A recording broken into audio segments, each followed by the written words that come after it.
Hey guys, it's Mitch. How's it going? We're going to take a look today at some pure late 90s crap. This is, late 90s was a rough time for comics, due in no small part to Rob Liefeld's efforts, in quotes. We're looking today at Fighting American #1. So this kind of comic, you can't just jump right into it. You really do kind of have to get into the history, because the history is most of what makes this book interesting.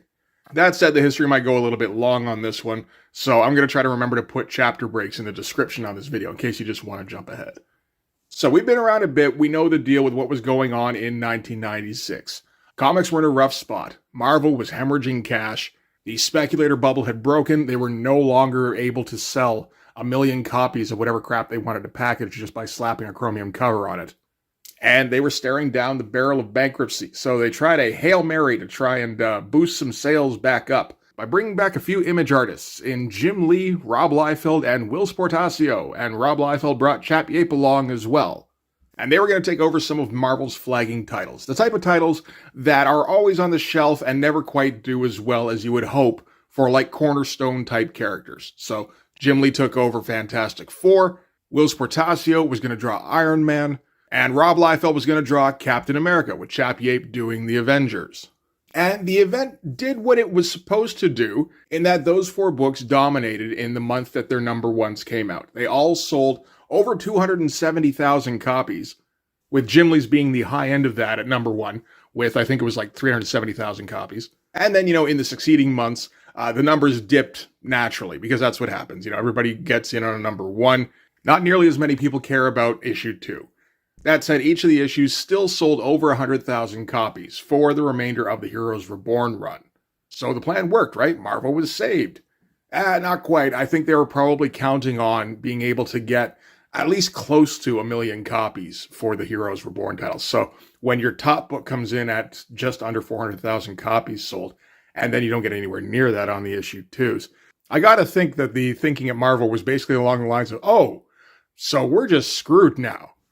And, not too long after that, they would, in fact, file for Chapter 11. In the meantime, those Heroes Reborn books, they were still making money. Might as well keep those guys on.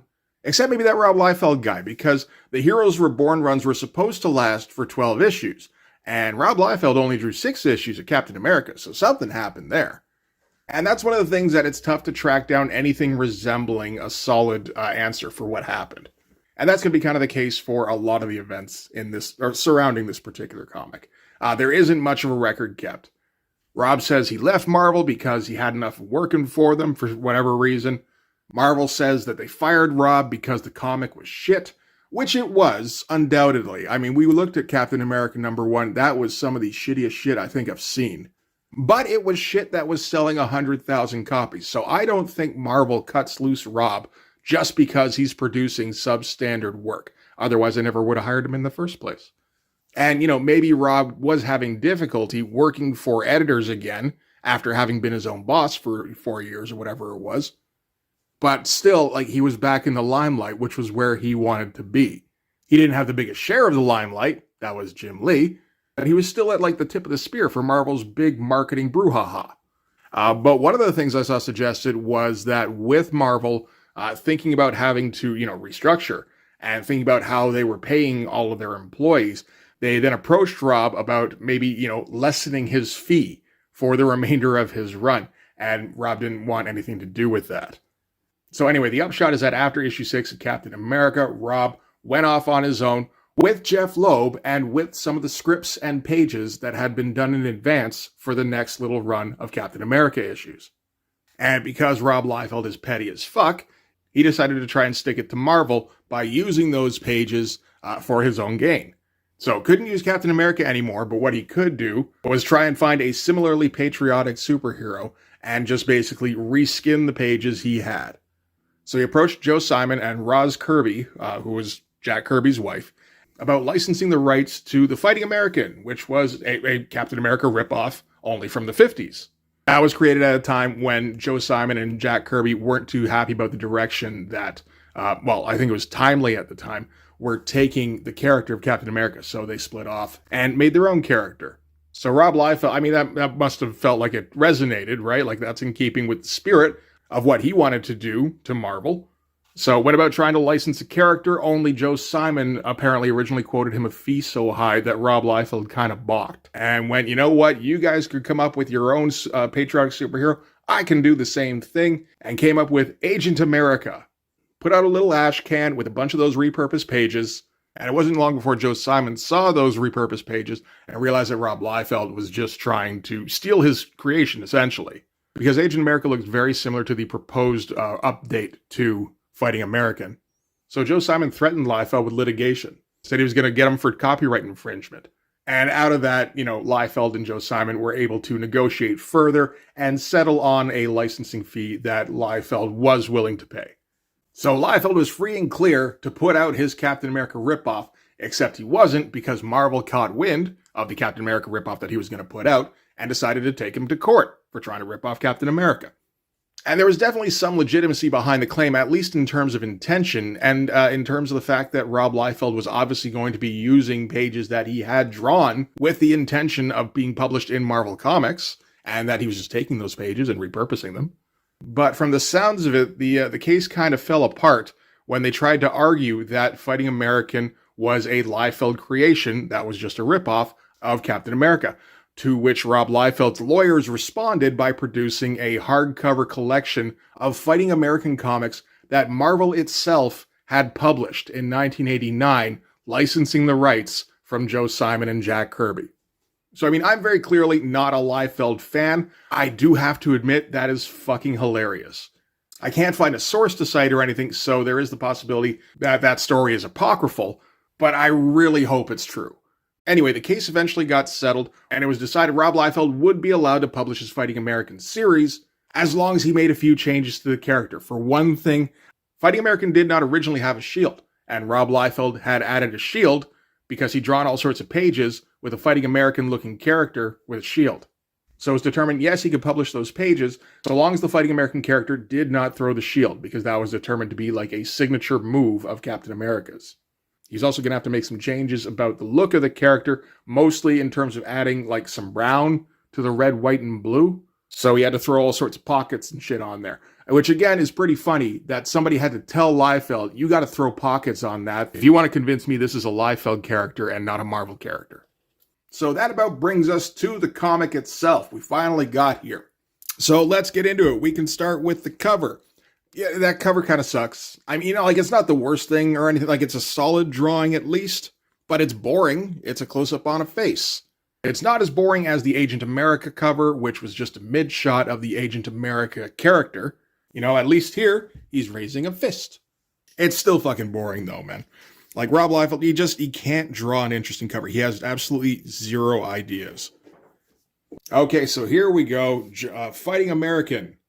Transformed by science to become America's premier super soldier. That does sound a little familiar. John Flagg led the battle for freedom during the Cold War in an effort to prevent the spread of communism throughout the free world. Following one of the greatest losses of his career, however, John Flagg retired his costume, leaving behind a legacy of heroism paralleled by few. I assume one of the few who paralleled it was Captain America.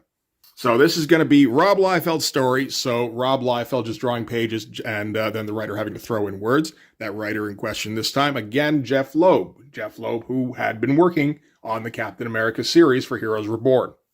Pencils are going to be done by Rob Liefeld and Stephen Platt. This is kind of at the tail end of the relationship between Stephen Platt and Rob Liefeld. I think Rob's gotten sick of paying Stephen $40,000 every 4 months for a comic instead of every month or two. And Stephen's probably getting a little sick of this guy who can't draw anywhere near as good as him, constantly on his back about how he's not drawing fast enough. Inks on this are going to be by Jonathan Sabal and Joe Weems. Joe Weems is a name we've seen a bit recently. And I've been informed recently that he was the guy who inked George Perez back in the day. So that's some good shit. Awesome color doing the colors. Eric Stevenson as the editor. It's all coming together. And get our credit for Fighting American, created by Joe Simon and Jack Kirby. Eric Larson, inspiration. Okie dokie. I'm guessing inspiration means he was the one who told Rob Liefeld that there was a thing called the Fighting American. But it could mean anything, right? And dedicated to Mark Waid and Ron Garney, which is an interesting credit because Mark Waid and Ron Garney were doing a Captain America series when they suddenly got derailed by the whole Heroes Reborn fiasco. And apparently that series was pretty good, and people were kind of hacked off that that series had to be canceled so that the Rob Liefeld horseshit train could pull into the station. So, I mean, maybe Rob kind of agreed that, it kind of sucked that that comic, which seemed to be getting kind of good, had to be canceled and was showing a little bit of solidarity. If that's the case, I got to applaud him for that one. That's a classy move. As I said before, this is going to be penciled by both Rob Liefeld and Stephen Platt. I do think we'll be able to tell the difference. This, I'm quite sure, is a Stephen Platt page. There are many ways to tell. One of them is that the page layout doesn't suck. So we're going to start out with, the horizon of the Earth with some kind of, meteor or something impacting upon its surface. And then we're going to move to somewhere in Russia, apparently, where some farmer guy is loading some shit up onto a truck, and his son notices, there's a big old fireball in the sky, and then fireball touches down. I mean, it's a damn good first page, really. It's very unclear what's happening. I mean, the little bit of a voiceover we get is like, "Good evening, this is Radio Free Europe, broadcasting on July 4th, 1954. So, I mean, at least we get a time frame to start with. That's all right. But we don't know what exactly the deal is. And I mean, we're not really going to, because these are scripts that were originally meant to be about Captain America and about World War II and about the 40s and about Germany. So they're getting all mangled up. And I mean, all sorts of stuff is getting cut out. And this is Jeff Loeb, who, I mean, when he's working for either Marvel or Rob Liefeld, turns into one of the laziest writers I think I've seen. So instead of coming up with new words for people to say, he just took out the old words that referred to stuff that isn't going to be in this book. But the page itself is great looking stuff. We can see that this is, we're kind of edging towards latter-day Stephen Platt, where he no longer has the intensity he did a mere 2 years before this, which is a shame. That said, his commitment to throwing detail on a page is still very much there. And he's learning a few things about page construction, like the progression of the skinny panels here to show the thing falling to Earth, and then the Dutch angle as the explosion hits. That's just some good stuff. That's good. That's fun storytelling. So, anyway, the father and son, they're going to go investigate, and apparently it looks like there's some little green men. So I guess this was an alien craft.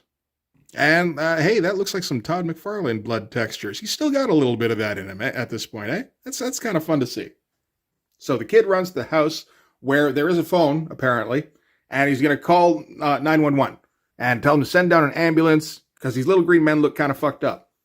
And the Nazi, the straight-up SS Nazi on the other side of the line says, "Okay, yes, we understand."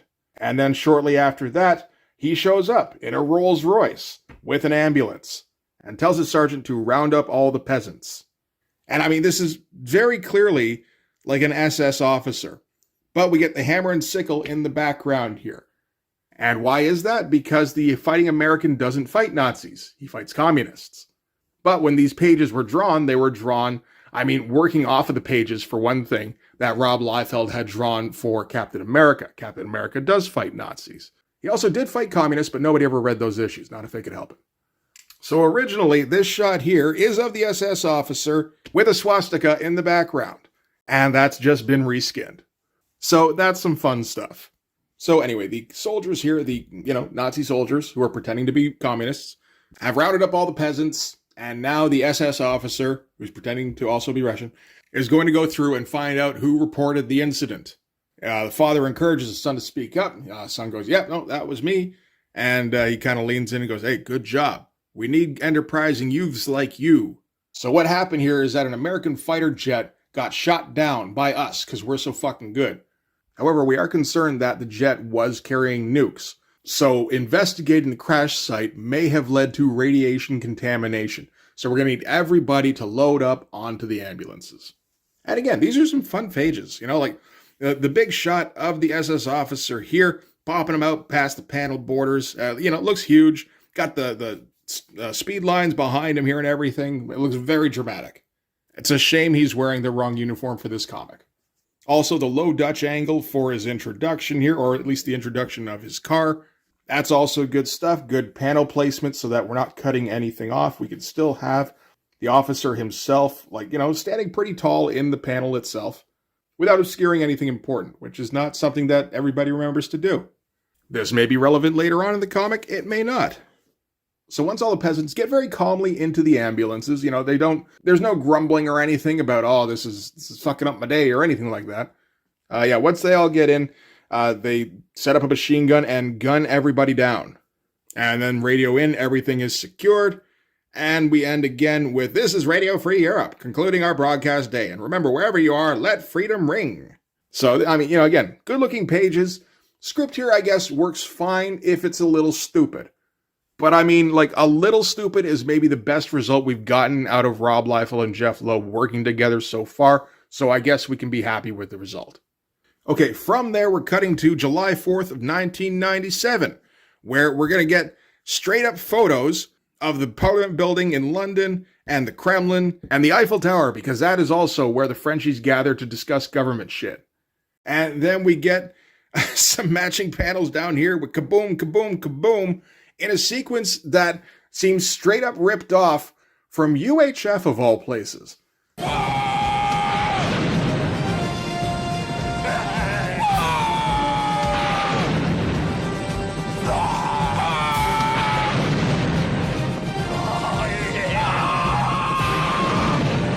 In this one instance, I'm not going to dispute Rob Liefeld's taste or anything, because I'm pretty sure he came up with that shit.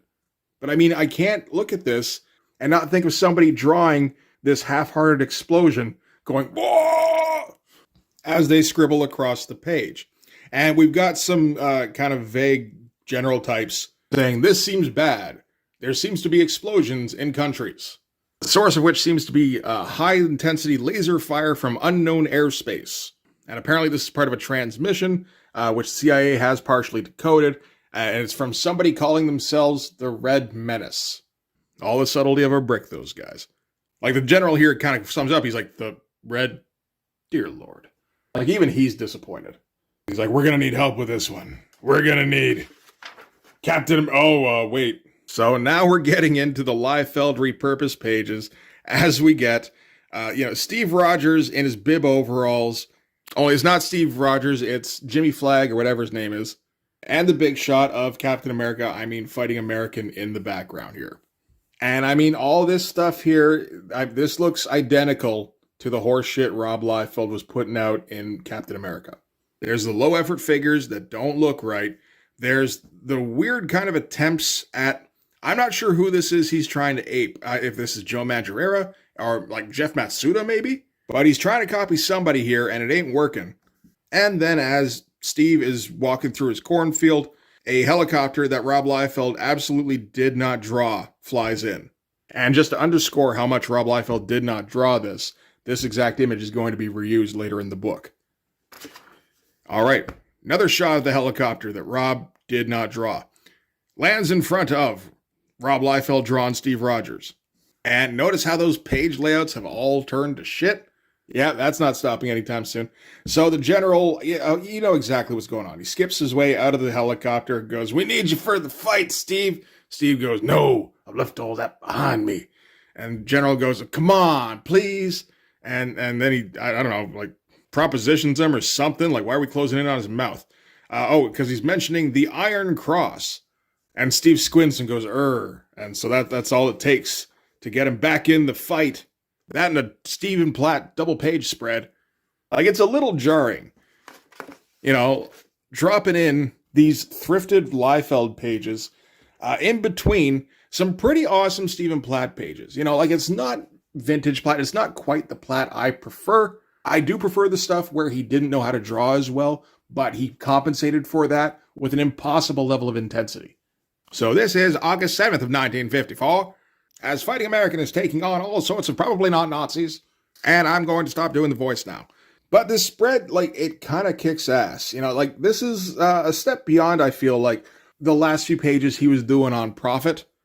And it still retains enough of the intensity that it's preferable to me to what he was doing later on Soul Saga. We've got bodies flying every which way. We've got a great strong pose from the Fighting American here. Got bullets flying all over the fucking place. We've got patriotic bombs landing in the background. There's just detail everywhere. There are a few shell casings, even if they're not, we're not drowning in shell casings, which again, I missed that from 1995 Stephen Platt. But what are you going to do? There are still an awful lot, really. I mean, anywhere you want to look, there's some shell casings hiding in there somewhere. But yeah, great amount of detail, like pretty good looking costumes too, pretty elaborate. All sorts of pouches thrown all over them. Big old explosion in the back. I mean, that's just absolutely fantastic looking stuff. And I mean, here it gets just kind of fucking stupid. Again, as Fighting American says, when are you commies gonna learn? It's like bowling. Apparently it's like bowling. One ball, right down the middle. I guess he is the one ball. And everything falls down as he takes over, I suppose, this howitzer here. And then aims, and then reenacts the scene we got just a few pages earlier with all of the, all the different government centers, like the Eiffel Tower, exploding. Only now it's armaments and fortifications and shit like that. So seeing as how this is supposed to be 1994, the stuff before was 1997, I guess this is their inspiration. Seems to be the case. It is pretty cool. There's lots of explosions start going on. The whole bowling thing doesn't make a whole lot of sense. Yeah, I guess he's just supposed to be the ball. And he ends by saying, bowling, great fun, or don't they have fun here in Russia? Which is honestly starting to make this feel a little bit weird. This is the point where, like if these had been Nazis, I don't think it would have this level of weird feeling. Like nobody's going to complain about anybody killing bunches of Nazis in any kind of medium, I think. You can make fun of them, you can call them meanies, you can do whatever you like, and everyone just kind of goes, yeah, no, that's the right thing to do. Communists, it's a little bit different, it's a little bit more nebulous, this isn't the 50s, this isn't even like the 80s anymore, when at least the Cold War was still going on. Like, in 1997, you're not at war anymore, so putting out this comic, it feels a little bit insensitive when, Russia's really not doing too good. And it's like, what? A Rob Liefeld comic being insensitive? That's impossible. And we got some more pretty amazing shots, really, of Fighting American going to town, lifting up a tank and hucking it. Absolutely fantastic shot with the low angle, kind of partially silhouetting him in shadow here.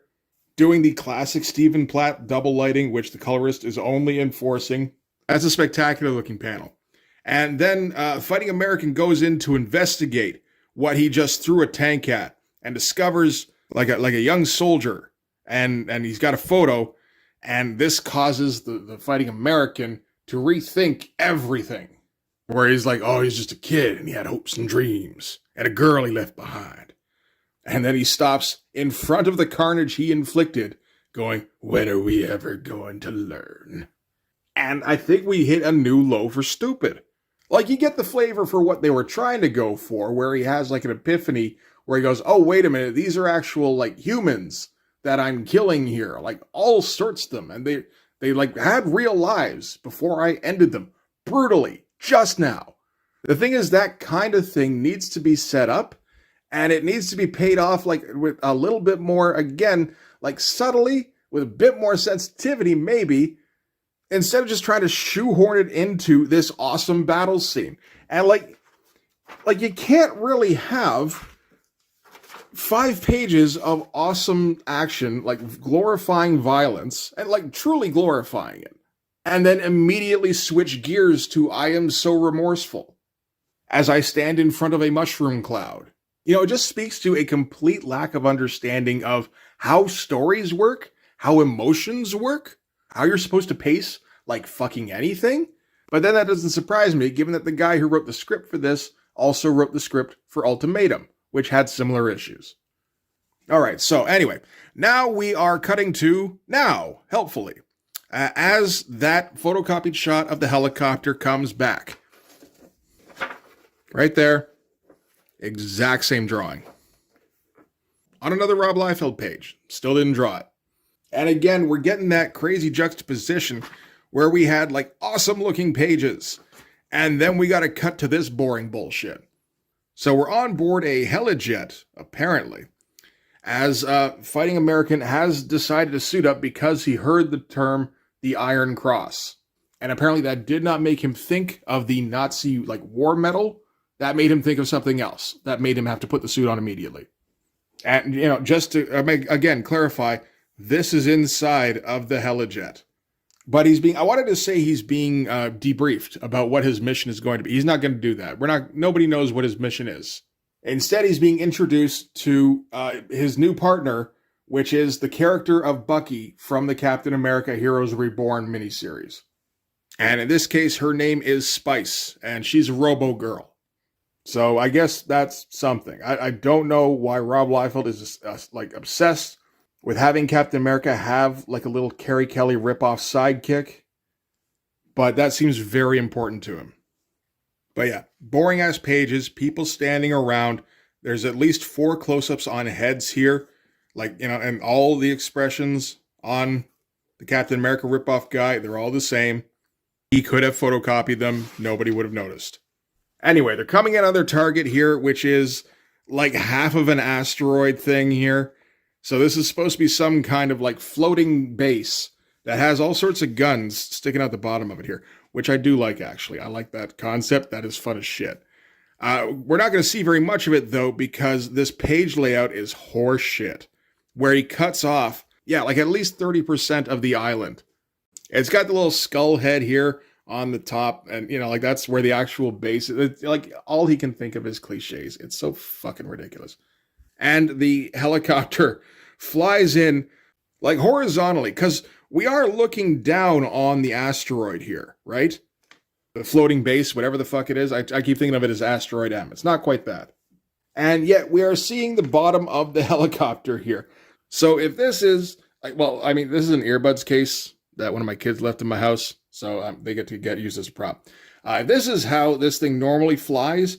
It's having to fly like this to reach the base, which is some hilarious shit. Why is it drawn like that? Because Rob Liefeld didn't draw this thing. Rob Liefeld had 3 drawings of a helicopter that he could use. He had that one, which he'd already used twice, and he had that one. None of them quite worked, so he just picked the one that was closest. That's my guess, anyway.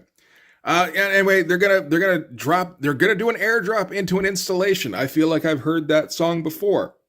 We get a big old splash page.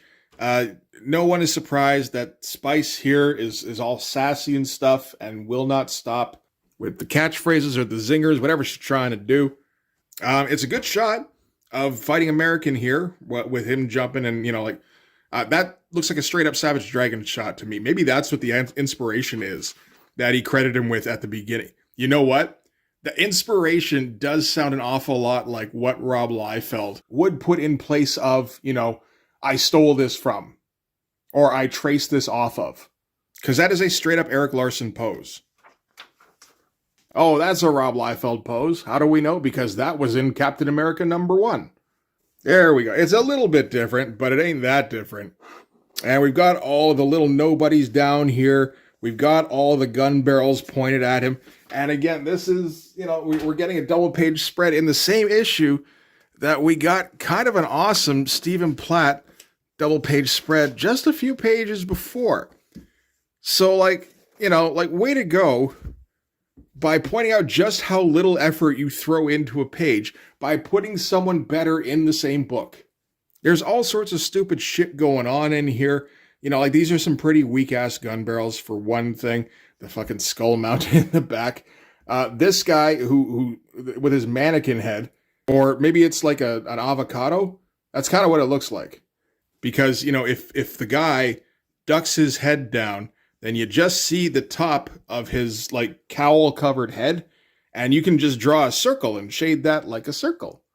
Liefeld's pretty proud of this. He's going to reuse this a couple times. And we got this guy here, who I guess is terrified and is hugging his rifle for comfort. He's sure as shit not holding it. Yeah, this is some bullshit. All right, so we're going to get some shots of Fighting Americans just kind of flailing, like running through guys and jumping over them, and we're getting multiple shots right up his gooch. That's America's gooch right there. Yeah, more of those, the coconut heads, avocados, wherever they are. There's a bunch of them. They're spreading. It's an epidemic. The poses aren't really bad at all of Fighting American for Rob. You always have to preface it saying for Rob.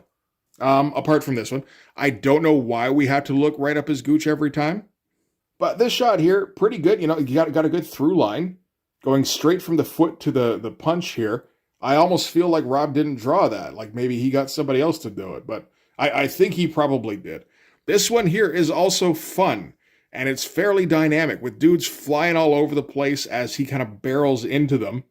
Again, which makes me think maybe he copied that off something. You know what, I'm looking at these. Some of the panel layouts suggest a little bit of Kirby to me. Because this does have impact, and it is, you know, like it is fun, and dynamic, and all that shit. Rob Liefeld doesn't know how to do that. Rob Liefeld's idea of an action scene is to do a close-up of a guy doing jumping jacks and somebody else flying away. I have to wonder a little bit if because he was working on a character that was, you know, previously only drawn by Jack Kirby, if he thought, you know what would be a really good source of inspiration? Tracing off of Jack Kirby pages. I'm not going to go looking through all of the old Fighting American comics. There's only 7, but still, like, it's just about midnight as I'm recording this right now, so that's okay. We'll just leave this as a theory for the moment.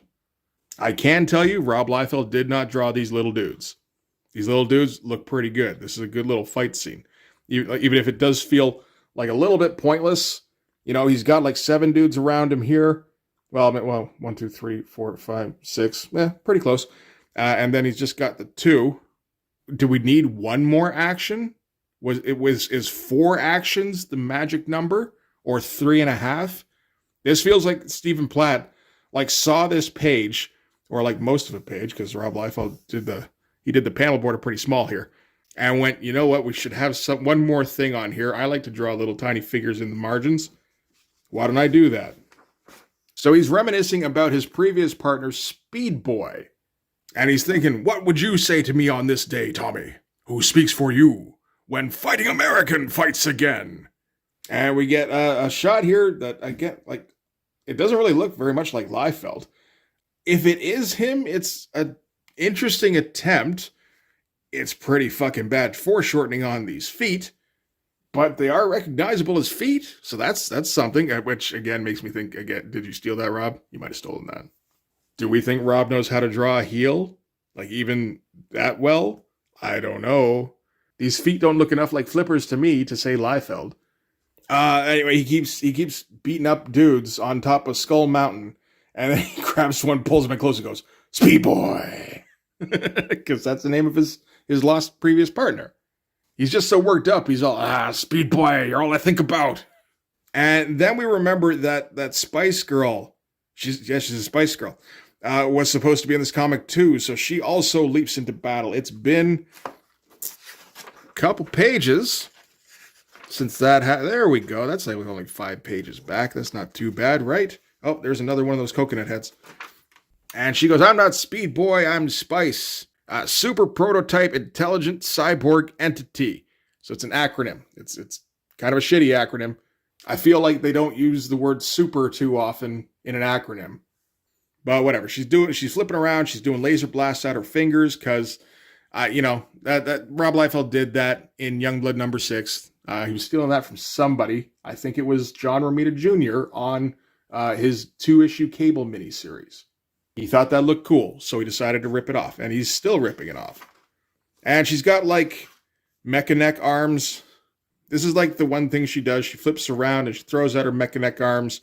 Doesn't seem to hit much of anything, but that's okay, because, like, all these barrels, they're still pointed at her, and she doesn't seem to be getting hit, so her presence is valid. And, there's a close-up of those John Romita Jr. laser blasty fingers. Well done, Rob. We've also got close-ups on the standard Liefeld corpses. You can tell because they are mid-death scream.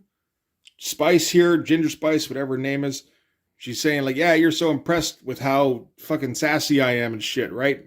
And Discount Captain America says, no, I'm not impressed. You're reckless and wild, and you don't listen. Not like Speed Boy.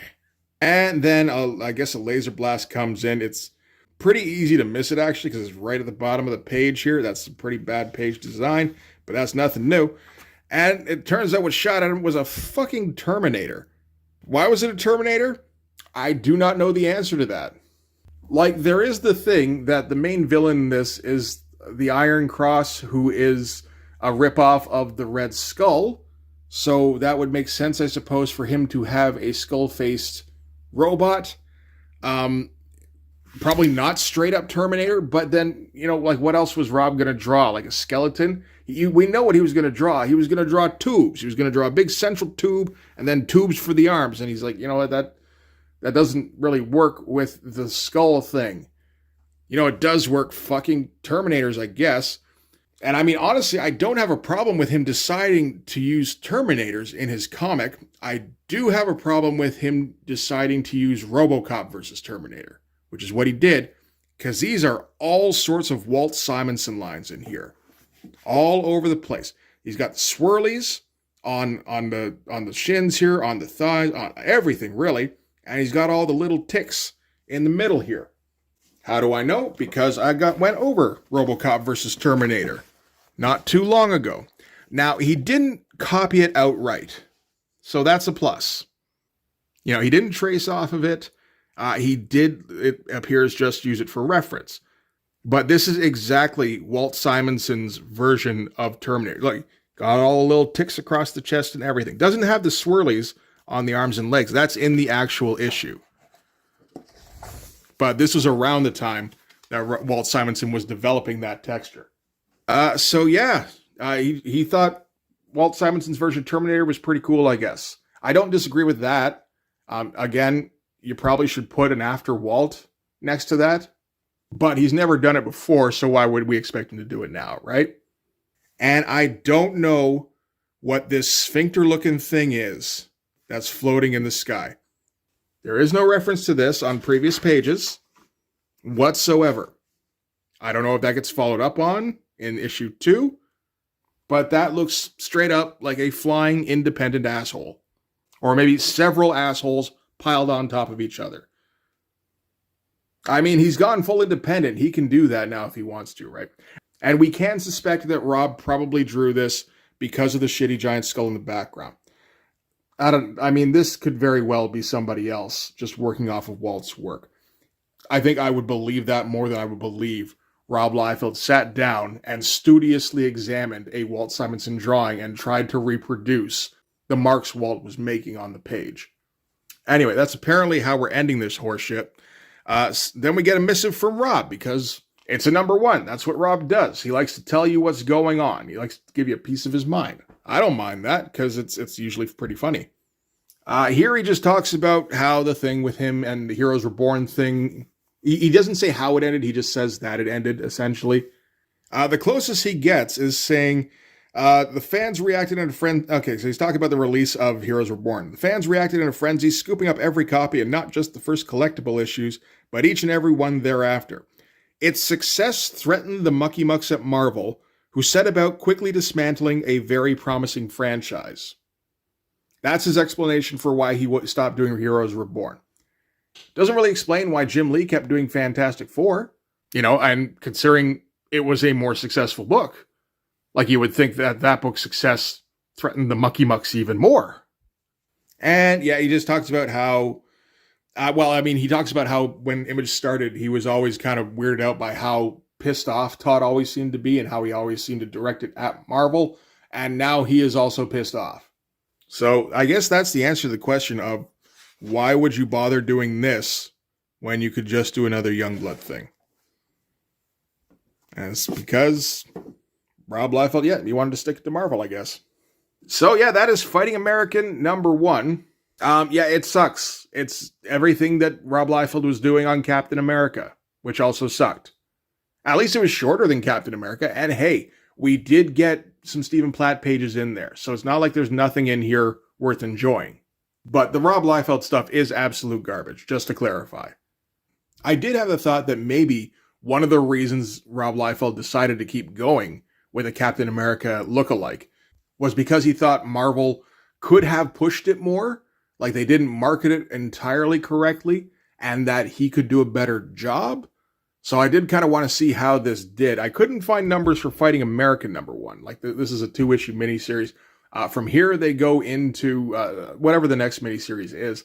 That didn't do very well. I think that was Rules of the Game. Issue 1 of that sold about 30,000 copies, and that is the most any Fighting American comic seems to have sold apart from maybe this one. Again, I can't find the numbers. Lowest one was the last one, which the number I saw was about 13,000. That's a little bit different from 130,000. That was essentially the 8th issue of Fighting American that was put out. After that, the licensing deal with Joe Simon expired, and apparently Joe was back to asking for too much to continue licensing the character. And Rob said, you know what, that's okay. I'm not making any money on this thing anyway. In the meantime, apparently Joe Simon was quite happy, actually, with the Fighting American property, like the comic that was being put out, because it called attention to his creation again, which meant a little bit more recognition once again, and it meant more royalties, because people started looking for those old Fighting American trades, I guess. So that was nice for Joe, I suppose. But yeah, you know, the comic here, it's crap. We expect it to be crap. I think I forgot, you know, just what era of crap this was. The 1997 era. Oh man, is that a crap era for Rob Liefeld. That is maybe the worst of Liefeld. Well, I mean, the worst up until today, anyway. The 2025, 2026 stuff, that might be in contention. It might be a good idea to pick up another couple of issues of his new series so that we can compare the new crap to his old crap. Either way, I'm done with this crap. Thanks very much for watching, guys. If you like this video, please hit the like button. Helps with the algorithm stuff. If you want to see more, hit subscribe. If you really want to help out, in the description, there's my link tree. You can follow that to my Patreon and go subscribe there. That'll give you access to everything I do. So all sorts of videos, all sorts of Blood Force comics. You can also follow me on Instagram and DM me there for commissions. But yeah, that'll do it. Thanks again for watching, guys. I will see you in the next one.